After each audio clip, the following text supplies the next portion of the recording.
우리 하나님의 말씀 보도록 하겠습니다. 우리 하나님의 말씀은 신약성경 마가복음 1장 16절부터 20절까지 있는 말씀입니다. 마가복음 1장 16절부터 20절까지 있는 말씀, 저와 여러분이 한 절씩 교독드리도록 하겠습니다.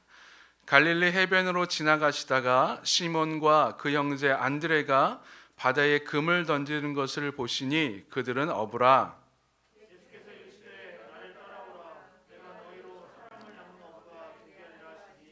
곧 그물을 버려두고 따르니라.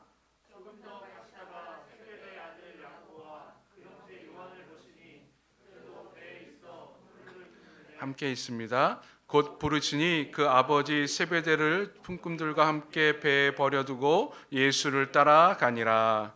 아멘. 우리들은 늘 만남을 갖고 있습니다. 사람들과 만나기도 하고 또 새로운 문화와 문명과 만나기도 합니다. 우리 인생은 이런 만남의 연속이고요. 이 만남은 단순한 만남일지라도 서로 영향력을 주고받습니다. 그래서 어떤 영향력을 주고받는지, 그리고 어떤 만남이 중요한지는 우리가 살아가면서 하나하나 깨닫게 되지요. 또 요즘은 코로나19로 인해서 만남이 더욱 중요시되고 있습니다. 잘 만나야 됩니다. 제가 아는 어떤 회사의 직원이 바이어와 함께 골프를 치러 갔다가 거기서 그만 코로나19에 감염이 됐답니다.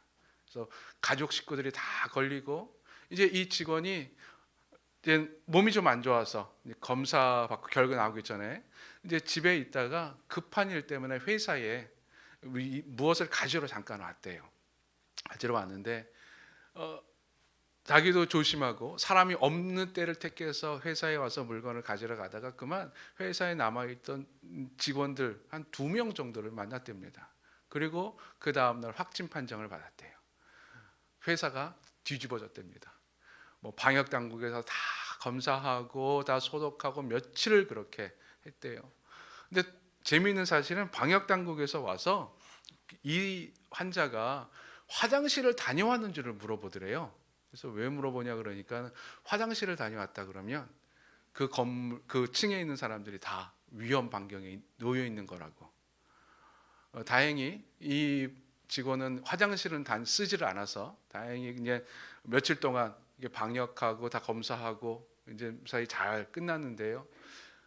만남은 그렇습니다. 스쳐 지나가는 만남일지라도 어떤 영향을 주고받지요. 그리고 단순히 그냥 만남으로 끝나는 것이 아니라 내가 어떤 영향을 주고자 만나는 만남도 있어요. 선한 영향력을 주고자, 끼치고자 만나는 만남이 있는 반면, 또 혹은 너무 나쁜 영향력을 주려고, 또 혹은 이용하려고 사용하는 만남들이 있지요. 근데 오늘은 선한 영향력을 위한 만남에 대해서 하나님의 음성을 듣고자 합니다.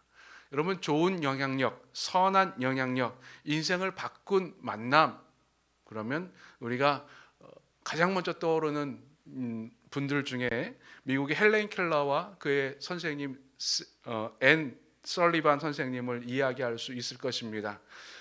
보지도 못하고 듣지도 못하고 말하지도 못했던 헬렌 켈러에게 어느 날 빛과 같이 설리반 선생님이 찾아오셔서 그녀를 선한 길로 인도를 합니다. 아무것도 몰랐던 그에게 손바닥에다가 차근차근 알파벳부터 시작해서 사물의 이름을 가르쳐주고 결국 설리반 선생님은 그녀를 대학교까지 졸업시켰대요. 대학 강의 때는 설리반 선생님이 옆에서 그녀에게 계속 손바닥으로 계속 강의 내용을 알려주고 이야기해주고, 헬렌 켈러는 그것을 느끼고 그래서 외우고, 그래서 대학을 졸업하고 미국의 영향력 있는 작가가 되었다고 합니다. 영향력을 주고자 설리반 선생님이 헬렌 켈러를 만난 것이지요.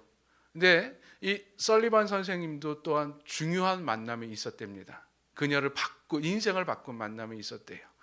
이 설리반 선생님은 유복한 가정에서 태어난 것도 아니었었고, 어머니는 일찍 여의었었고, 아버지는 알코올 중독자였다고 합니다. 어린 시절을 힘겹게 보내다가 그녀의 동생과 함께 보스턴의 한 보육원에 보내졌는데, 그만 이 보육원에서 사랑하는 동생이 그만 거기서 목숨을 잃었답니다. 그 충격에 이 설먼 선생님은 그만 시력까지 잃어버리고 정신마저 오락가락하는 상황에 버려졌답니다. 보육원에서 도저히 감당하지 못하니까 그냥 어느 한 곳에 그냥 가둬뒀대요. 워낙 발작을 하고 소리를 지르니 감당을 하지 못하겠으니 버려뒀는데, 그녀는 그렇게 해서 그의 일생을 그저 미친 채로, 앞 못 보는 채로 그의 일생을 마칠 수밖에 없었다고 합니다. 그러던 중에 로라라고 불려지던 한 은퇴한 나이 많은 간호사가 그 보육원에 찾아와서 내가 뭐 도울 일 없냐고, 그리고 설리반을 만났답니다. 이 간호사 선생님은 극진히 그녀를 보살폈고 그녀의 옆에서 책을 읽어주며 먹을 것을 갖다 주며 마음의 문을 열기를 기다렸대요. 결국 2년여 동안의 깊은 만남 가운데 설리반은 마음의 문을 열었고 그 정신병에서 고침을 받을 수 있었답니다. 결국 그녀는 로라 간호사의 도움을 인해서 시각장애인 학교에 다니게 되고 졸업하게 되고, 얼마 후에 수술에 의해서 눈도 띄어졌고, 그 자기와 같은 사람을 도와주려고 찾다가 헬렌 켈러를 만나게 됐답니다. 참 인생을 바꾼 만남들이지요. 여러분은 이렇게 인생을 바꾼 만남이 있으십니까? 여러분의 인생을 바꿔준 만남이 있으십니까? 우리 그리스도인들에게는 중요한 만남이 하나 있죠. 바로 예수님과의 만남입니다. 예수님께서 이 땅에 오셔서 우리를 만나주시고 수많은 사람들을 만나주셨는데, 예수님은 그냥 만나고 스쳐 지나가는 인연으로 만나신 것이 아니었습니다. 예수님은 의도를 가지고 우리를 만나셨어요. 예수님은 의도를 가지고 우리를 만나 우리의 인생을 바꾸어 주셨습니다. 그것이 바로 복음서에 나와 있는 예수님의 행적인데요. 특히 마가복음은 아주 단순합니다. 1장부터 16장까지 있었던, 우리가 얼마 전까지 보았던 그 마가복음은 복음서 중에서 가장 짧아요. 근데 가장 짧으면서도 가장 예수님의 사역의 핵심을 이야기해 주고 있습니다. 그래서 예수님이 어떤 일을 하셨지, 예수님께서 어떤 마음을 가지시고 어떤 생각을 가지셨지 라고 궁금하시면 그냥 마가복음만 한번 쭉 읽어보시면 돼요. 그런 마가복음 속에서 예수님의 의도를 정확하게 알 수 있는데, 어떤 마음을 가지고 마가가 예수님의 행적을 적어놓은 것이지요. 특히 마가복음 1장은 예수님께서 어떤 분인지에 대해서, 우리에게 어떤 마음으로 또 어떤 의도로 우리를 만나러 오셨는지에 대해서 아주 명확하게 기술하고 있습니다. 오늘 본문은 예수님께서 우리를 만나러 오신 이유, 우리를 어떻게 변화시켜 주실지, 어떤 의도로 우리에게 찾아오셨는지에 대해서 세 가지의 만남을 통해서 세 가지의 예수님의 의도를 우리에게 알려주고 있습니다. 첫 번째, 제자를 만나신 예수님. 이것은 어쩔 수 없이 살아가는 인생에서 사명의 인생으로의 변화를 이야기해주고 있습니다. 즉 예수님께서 우리를 만나시는 것은 그저 그렇게 살아가는 사람들과 만나시면서 그의 인생에 새로운 목적을 주는 거예요. 사명이라고 하는 목적을 줘서 사명의 인생으로 변화시켜 주었다라고 하는 것입니다. 갈릴리 바닷가에서 그저 금을 던지고 고기를 잡고 살았던 베드로, 안드레, 요한, 야고보, 그저 어부의 일을 하고 있었는데, 오늘 본문에 보니 예수님께서 그들을 만나시면서 나를 따라오너라 라고 말씀하십니다. 내가 너희를 사람 낚는 어부로 만들어 주겠다. 참 신기하게 그들은 곧 그물을 버려두고 예수를 따릅니다. 야고보와 요한에 대해서는 아버지 세베대를 품꾼들과 함께 배에 버려두고 예수를 따랐다라고 말합니다. 왜 그들이 그렇게 급작스럽게 곧바로 예수를 따랐을까요? 이들은 내가 지금 어부의 삶을 살아가고 있지만, 고기를 낚고 그물을 깃고 있지만, 이 삶이 그냥 내가 좋아서 살았던 삶이 아니었다고 하는 거예요. 어쩔 수 없이 살았던 거. 여러분 지금 어쩔 수 없이 살고 있지 않습니까? 어쩔 수 없이 일하고 어쩔 수 없이 직장 다니고 어쩔 수 없이 밥 먹고 숨 쉬고 있지 않습니까? 그저 죽지 못해 살아가는 인생이었다라고 하는 거예요. 그 죽지 못해 살아가는 인생에게 예수님께서 찾아오셔서 만나주시는데 인생이 바뀌는 거예요. 그래서 어쩔 수 없이 살아가는 인생에서 내가 왜 살아야 되는지를 알게 되는 거예요. 내가 왜 살아야 되고 내가 무엇을 위해 살아가야 되는지를 이들은 알 수 있게 되었다라고 하는 것이죠. 지금까지 고기를 낚는 사람들이었지만 이제는 사람을 낚는 어부가 됩니다. 그저 그렇게 살아가는 자들이 새로운 삶의 열정을 갖게 됩니다. 예수님께서 우리를 만나주시는 이유가 바로 여기에 있습니다. 우리의 인생을 사명의 인생으로 변화시켜 주시기 위해서입니다. 우리는 예수를 만나면, 우리가 예수를 만났다면 우리의 인생은 어쩔 수 없이 살아가는 인생이 아니라 사명으로 살아가는 인생이 되는 줄로 믿습니다. 여러분 예수님 다 만나셨습니까? 만나셨다면 여러분은 사명으로 살아가는 자입니다. 꼭 기억할 수 있기를 바랍니다. 이 말은 그저 우리의 일을 버려두고 무조건 주님을 전하며 복음을 전하며 살아가야 된다라고 하는 것을 말하지 않습니다. 이것은 아무 의미 없는 인생에 살아야 될 의미가 부여된다고 하는 거예요. 여러분 내가 예수를 만나면 내가 살아야 될 의미가 생겨요. 내가 왜 살아야 되는지를 알게 됩니다. 내가 왜 이 일을 해야 되는지, 내가 왜 공부를 해야 되는지, 내가 왜 힘겹게 목숨을 부지해야 되는지 그 의미를 알게 되는 거예요. 그럼 무엇 때문에 목숨을 부지합니까? 예수 때문에. 내 마음 가운데 예수 때문에 라고 하는 마음이 생긴다면 우리는 예수를 만난 자인 줄 믿습니다. 그것이 우리의 사명이에요. 예수 때문에 살아가는 거예요. 예수님께서 우리가 큰 일 하기를 원하십니까? 세상을 바꾸는 거예요? 대통령 되는 거예요? 해외에 나가서 복음 전하는 거예요? 그렇게 부르시는 분들도 있어요. 그러나 동일하게 우리는 예수님께서 우리를 부르실 때는 예수 때문에 살아가는 인생으로 바꾸는 거예요. 그것이 사명자의 인생입니다. 한국 초대교회사에 차을경이라고 하는 분이 계세요. 이분이 어떤 분이냐면은 1896년부터 1909년까지 14년간 64곳의 교회를 개척하신 분입니다. 대단한 분이죠. 14년 동안 그 전국도 아니에요. 자기가 그 이북분인데 북녘 땅을 돌아다니면서 14년 동안 64곳의 교회를 세운 아주 유명한 분입니다. 이분은 평안북도 박천이라는 곳에서 태어났다고 합니다. 진사 가문, 즉 양반 가문의 둘째 아들로 태어났어요. 몇 살 터울의 형하고 우애가 너무너무 좋았고 참 성실하고 이제 양반집 도련님이었다고 합니다. 근데 이분이 그러면 사춘기를 잘못 지나간 거예요. 사춘기에 그 반항심 많았던 그 마음이 밖으로 나돌게 했고 투전판을 돌아다니고 주색 잡기에 빠지게 됐고 심지어는 집에 있는 땅 문서까지 몰래 훔쳐다가 팔았던 아주 못된 자식으로 바뀌었다고 합니다. 동네 불량배였지요. 양반 자제니 마을 사람들이 어떻게 할 수도 없고 그저 그냥 그렇게 불량배로 살아가는 걸 이렇게 보아왔대요. 그러던 어느 날 이 차을경이라는 청년이 큰 잘못을 저지르게 됩니다. 그만 동네의 유부녀를 겁탈한 거예요. 아무리 양반집 자제라 할지라도 유부녀를 겁탈했다는 것은 당시에 큰 일이었습니다. 마을 사람들이 들고 일어나 그 청년을 잡아서 돌팔매질을 하려고 했는데 이 차을경이라는 청년이 그 사실을 깨닫게 되고 자기가 큰 잘못을 저질렀다는 사실을 깨닫게 되고 야밤 도주를 하게 됩니다. 아무에게도 말하지 않고 홀로 떠났어요.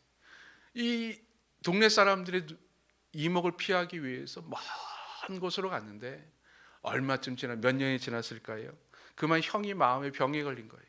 사랑하는 동생이 어찌 되었을까? 사랑하는 동생이 혹시 노상에서 그만 죽지는 않았을까? 큰일을 당하지 않았을까? 염려스러워서 동생을 찾아 헤매다가 원산이라는 곳에 이르러서 동생을 만났다고 합니다. 길거리에서 두 형제가 만났는데요. 서로 껴안고 울고 불고 그렇게 막 서로 서러워했대요. 서로 안부를 물으면서 이야기하니 형이 생각했던 동생이 아니었어요. 동생은 그 전에 불량배로 살았던 그 모든 생활을 다 내려놓고 반듯한 청년으로 살고 있었다는 거예요. 그래서 어찌된 일이냐고 물으니 이 차을경이라는 분이 말하기를 자기가 원산 바다까지 도망을 왔는데 여기서 어떤 전도자에 의해서 복음을 받아들이게 됐다고 하는 거예요. 예수를 만났다는 거죠. 예수를 만난 다음부터 그의 삶이 바뀌었습니다. 이제 더 이상 두려워하지 않았어요. 그래서 형이 원산에 와서 이제 원산에서 같이 이제 살 집을 정하고 거기서 같이 살게 됐는데요. 이 동생이 형한테 이렇게 얘기하더래요. 형님, 우리가 예수님께 빚을 졌으니 또 사람들에게 빚을 졌으니 그 빚 갚아야 됩니다. 그러면서 이 동생이 자기가 도망 다녔던 모든 동네에 그리고 자기에게 도망 다녔을 때 밥 한 끼 주었던 사람들, 물 한 잔 주었던 사람들을 다 찾아다니면서 복음을 전했대요. 그 갔던 곳이 바로 마지막으로 갔던 곳이 고향이었대요. 사람들로부터 손가락질을 받고 죽일 놈 소리 들었던 도망갔던 그 고향까지 찾아가서 복음을 전하고 64곳이나 되는 곳에 교회를 설립한 유명한 신앙의 조상이 됐다고 합니다. 그렇죠? 예수를 만나면 달라져요. 예수를 만나면 살아야 될 의미가 생기는 겁니다. 사명자의 인생으로 바뀌는 겁니다. 두 번째, 우리 읽진 않았지만 마가복음 1장 21절부터 28절까지에 보면 예수님께서 귀신 들린 자를 만납니다. 예수님께서 귀신 들린 자를 만난 사건은 우리를 타율적 인생에서 자율적 인생으로의 변화를 이야기해 주고 있습니다. 즉 예수님께서 우리를 만나시는 이유는 그저 그렇게 끌려가는 인생, 타율적 인생으로 살아가는 사람을 자율적 인생으로 바꿔주시고자 만났다라고 하는 거예요. 예수님께서 가버나움이라는 동네에 가셔서 안식일날 회당에 가십니다. 회당에서 이제 가르치시는데요. 왜냐하면 안식일날에 사람들이 가장 많이 모여 있는 것이 회당이니 지금은 예배당입니다. 그곳에 가서 예수님께서 말씀을 가르치시는데 그 회당에 귀신 들린 자가 있었어요. 그 귀신 들린 자가 예수님께서 말씀을 가르치는 순간에 그만 발작을 하고 맙니다.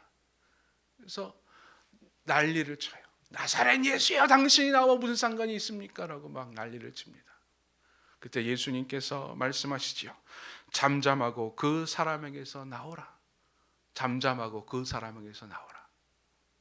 그러자 그 귀신 들렸던 사람 가운데서 귀신이 떠나가고 그 사람이 온전한 사람이 됩니다. 귀신 들렸던 자는 누구를 의미합니까? 귀신 들렸다라고 하는 것은 귀신의 지배를 받고 있다라고 하는 말이에요. 즉 자신의 인간의 존귀함을 잃어버린 하나님께서 하나님의 자녀의 하나님의 형상으로 만들어 주신 그 인간의 존엄성을 잃어버린 자, 한낱 귀신의 노예로 그 더러운 귀신이 들려서 그저 귀신이 명령하는 대로 살아갈 수밖에 없었던 인생, 그저 노예처럼 살아갔던 인생, 뭐 요즘 젊은이들 말에 의하면 좀비처럼 살아갔던 인생, 어떤 것도 기억하지 못하고 어떤 행동도 자기 제어가 되지 못하는 그런 인생으로 살아갔던 자, 타율적 인생입니다. 여러분, 귀신 들린 자 그러면 이상한 사람을 말하는 것이 아니에요. 자기 스스로 판단하지 못하는 자, 자기 스스로 절제하지 못하는 자, 제어하지 못하는 자입니다. 타율적 인생으로 살아가는 자. 여러분, 혹시 지금 우리가 그렇게 타율적 인생으로 살아가고 있지 않습니까? 나 스스로 제어하지 못하고 나 스스로 판단하지 못하고 그저 타인에 의해서 혹은 세상에 의해서 그저 끌려가고 있지 않습니까? 성공이라고 하는 권세에 눌려서 성공에 집착해서 성공의 노예가 되어서 살아갑니다. 물질이라고 하는 쾌락이라고 하는 사탄의 노예가 되어서 그것이 이끄는 대로 살아갑니다. 물질을 위해서라면 못하는 것이 없게 돼요. 쾌락을 위해서라면 못하는 것이 없게 만듭니다. 내가 원하지 않아도 그저 그렇게 끌려가게 됩니다. 이 귀신 들렸던 자, 여러분 회당에서 이렇게 조용하게 예배드리고 있는데 소리 지르고 싶었었겠습니까? 인간이라면 다른 사람 눈치도 있는데 소리 지르고 싶었었겠어요? 아니지요. 못하지요. 그러나 귀신에 의해서 어쩔 수 없이 말하게 되는 거예요. 타율적 인생이지요.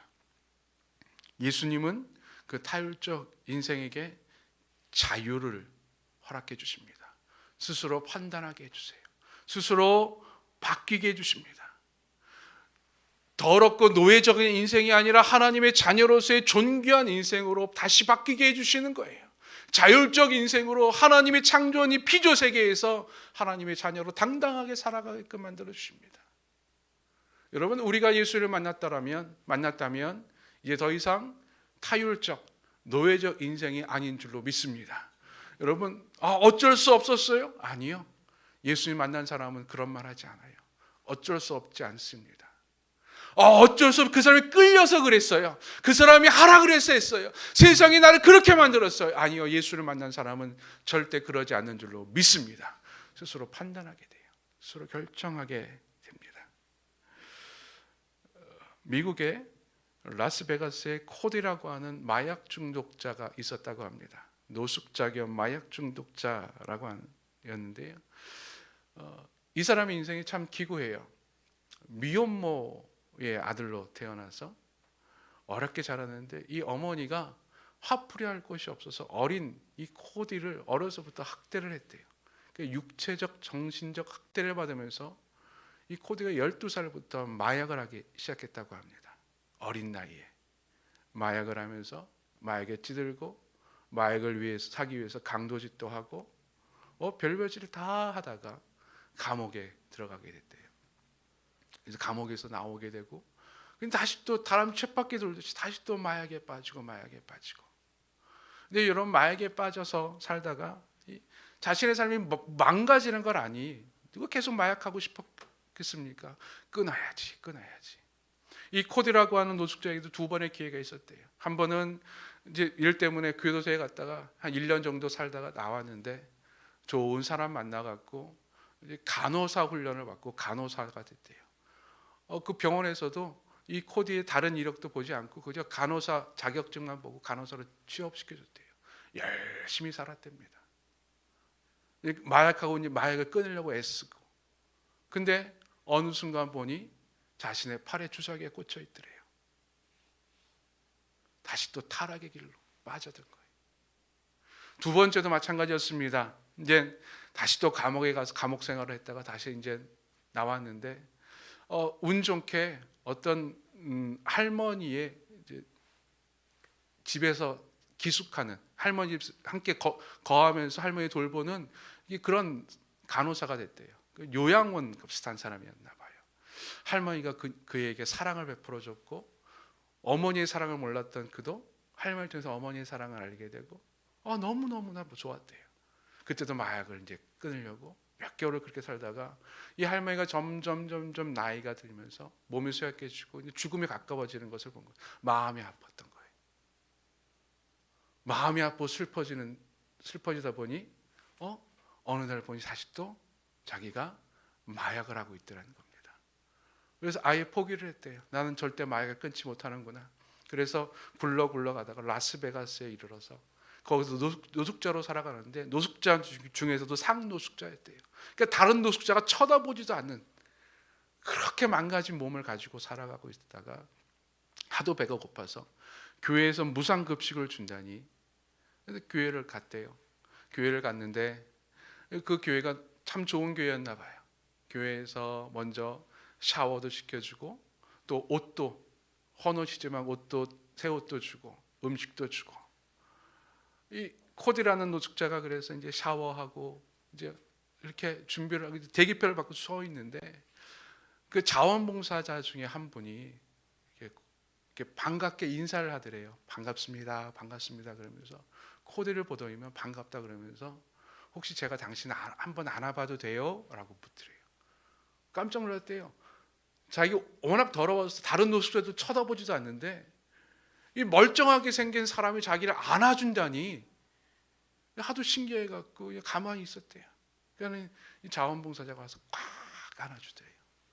그러면서 예수님이 당신을 참 사랑해요. 코디가 거기서 녹았어요. 이 노숙자 말에 자기가 거기서 한 방을 맞았대요. 누구로부터? 예수님께로부터.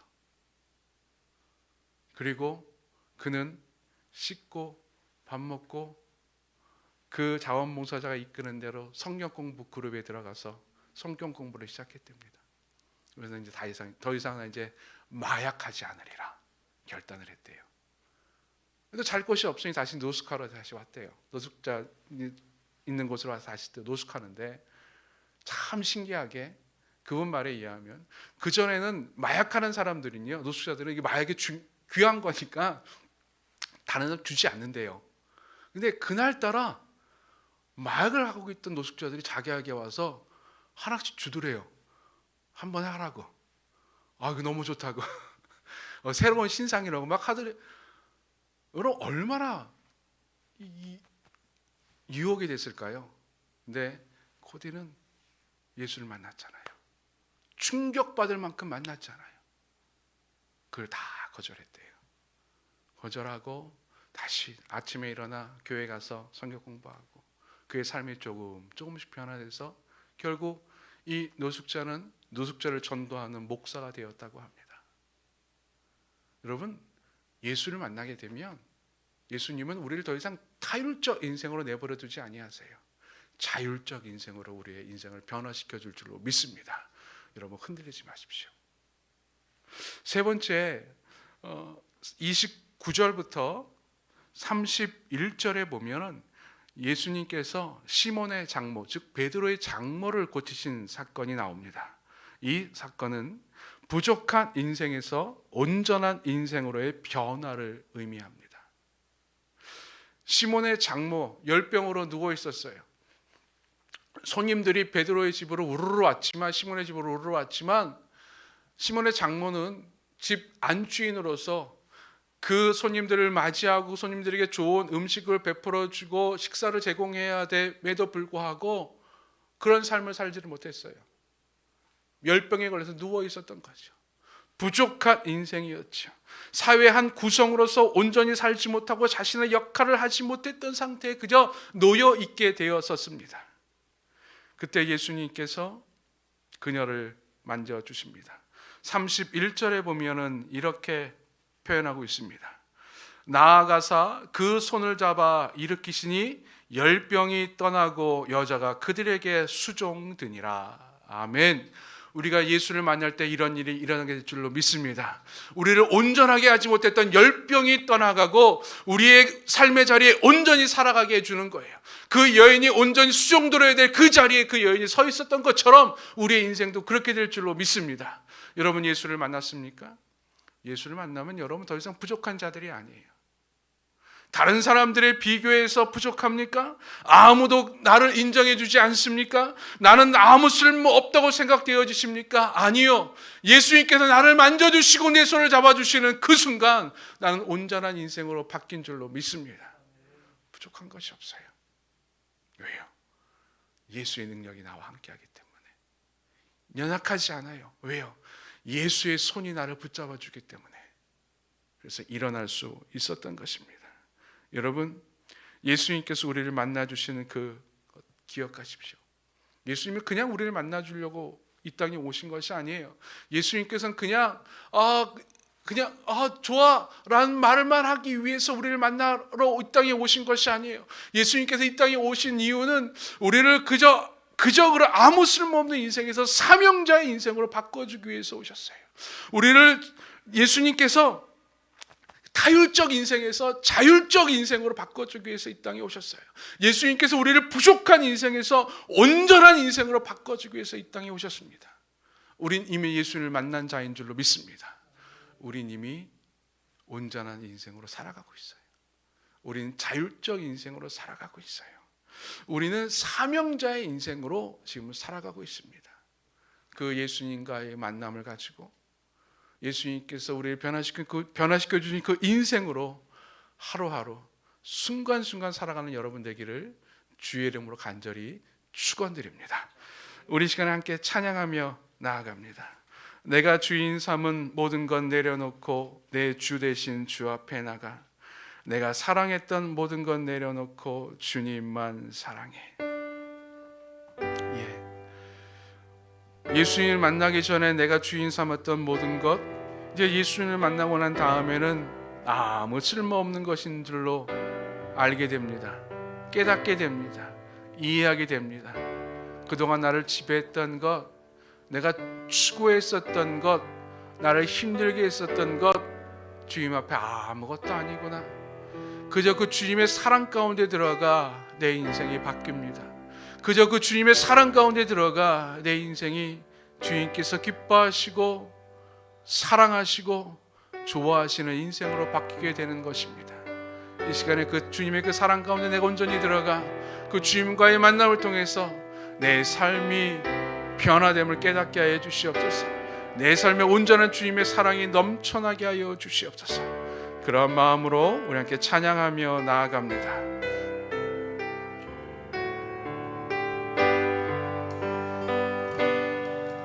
내가 주인 삼은 모든 것 내려놓고 내 주 대신 주 앞에 나가 내가 사랑했던 모든 것 내려놓고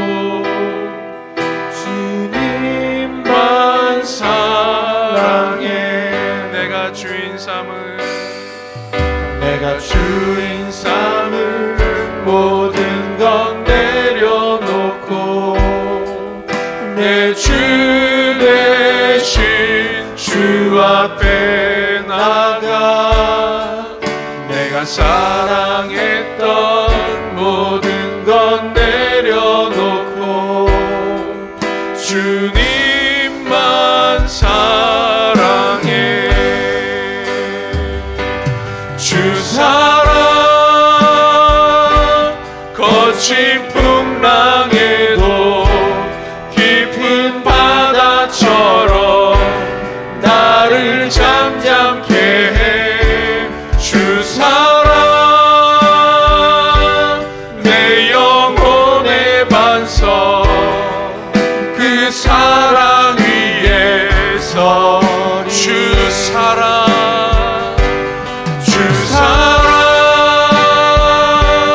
거친 풍랑에도 깊은 바다처럼 나를 잠잠케 해. 주 사랑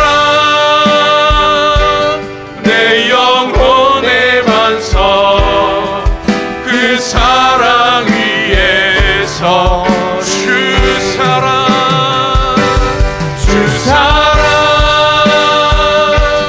거친 풍랑에도 깊은 바다처럼 나를 잠잠케 해. 주 사랑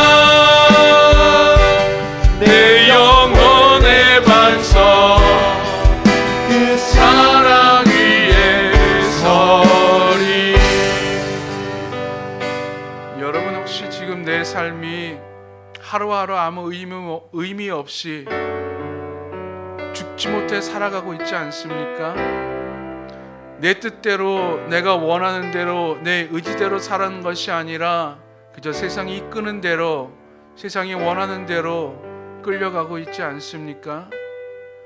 병들고 지쳐서 부족함 가운데 연약함 가운데 주저앉아 있지 않습니까?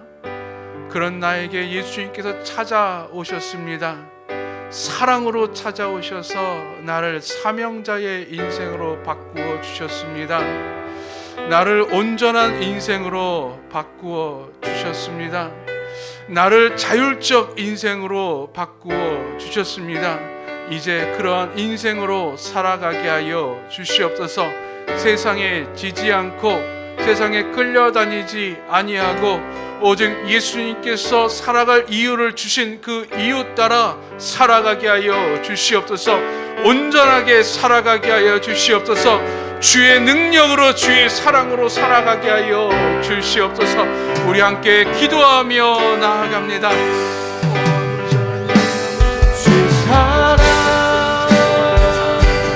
거친 풍랑에도 깊은 바다처럼 나를 잠잠케 해.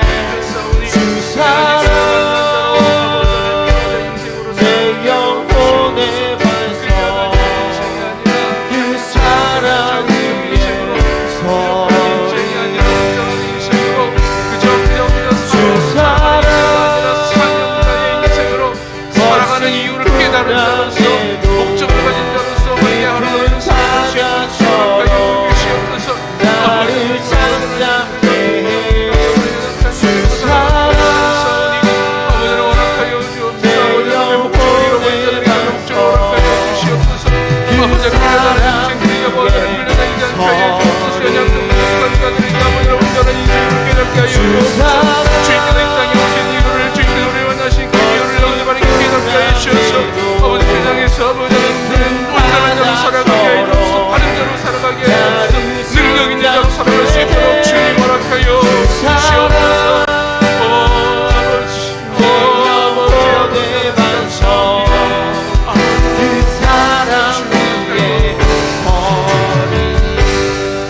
시간 한 번 더 기도할 때에 혹시 여러분 우리 주변에 아직까지도 삶의 의미를 몰라 헤매고 있는 자들이 있지 않습니까?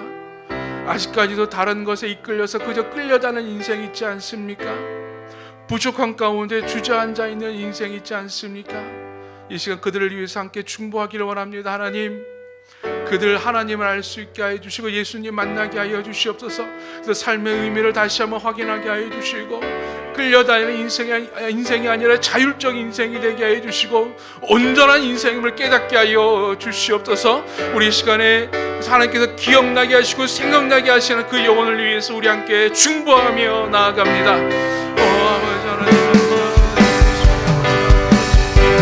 주 사랑